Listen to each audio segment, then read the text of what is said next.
Welcome to this audio introduction of the Lamplighters James Bible Study. My name is John Stewart, and I'm the author of this Lamplighters Bible Study.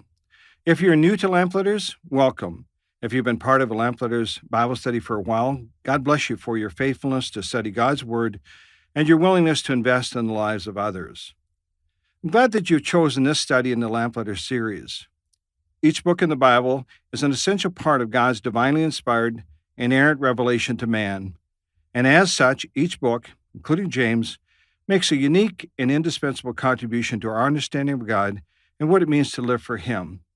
Without the book of James, we would be spiritually poor. Without understanding what the book teaches, we cannot become all that God wants us to be.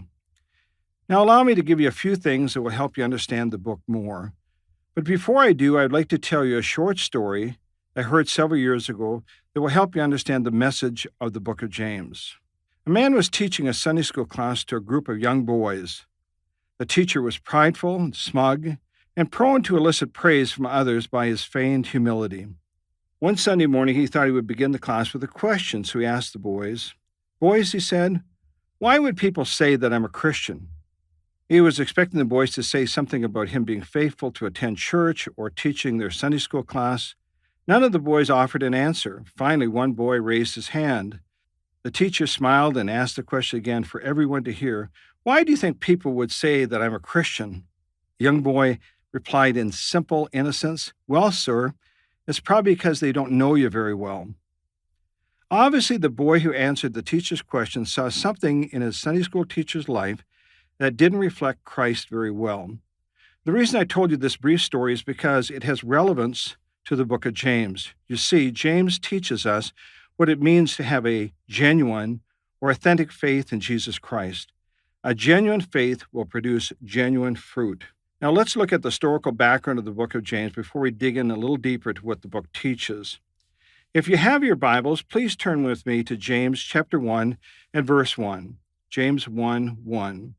If you don't have your Bible with you, just listen along as I read. The Bible says, "James, a bondservant of God and of the Lord Jesus Christ, to the 12 tribes which are scattered abroad."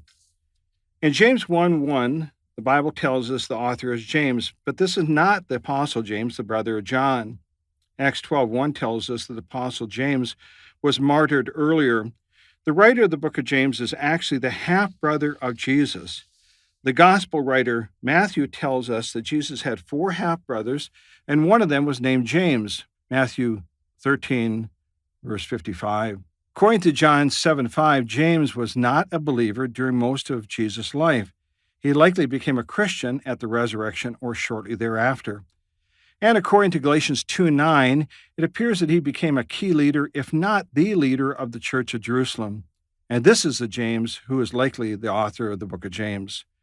Now it says to the 12 tribes, the 12 tribes of the Jewish tribes that originated in the Old Testament from the 12 sons of Jacob. And the Bible also says in verse 1 that they were scattered abroad.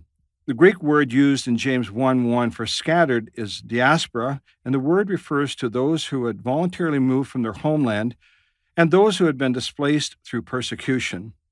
James, the half-brother of Jesus, is writing to all Israelites, saved and unsaved, who are living in other lands and perhaps without formal religious instruction, and reminding them what it means to live out their faith in God.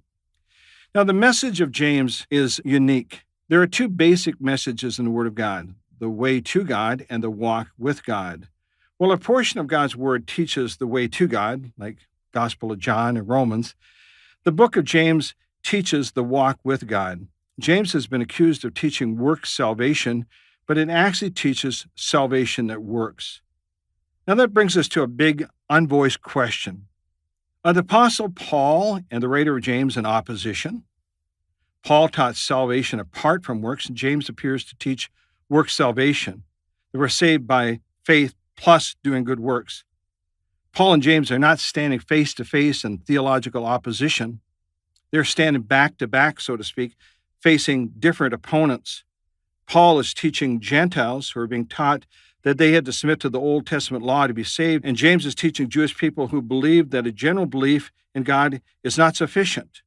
There has to be a genuine conversion. James presents several evidence of genuine faith in God and the inseparable relationship between faith and works.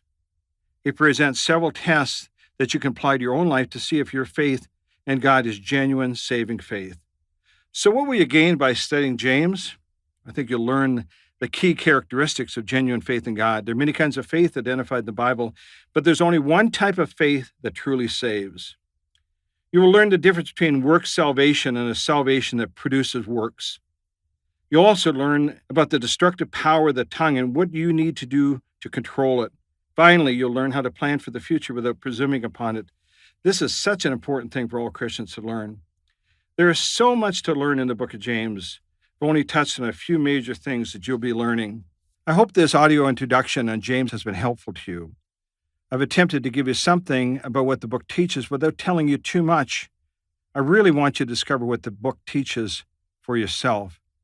In conclusion, I'd like you to commit time in your personal schedule each week to do a thorough study of the weekly lessons and then to meet each week with your group or Bible class at church to learn from each other and to invest in their lives by sharing the things that you've learned. I believe that if you do this, both you and others in your group or class will have gained a better understanding of what it means to have a genuine faith in God. Now may you grow in grace and knowledge of our Lord and Savior, Jesus Christ. To him be the glory both now and forever. Amen.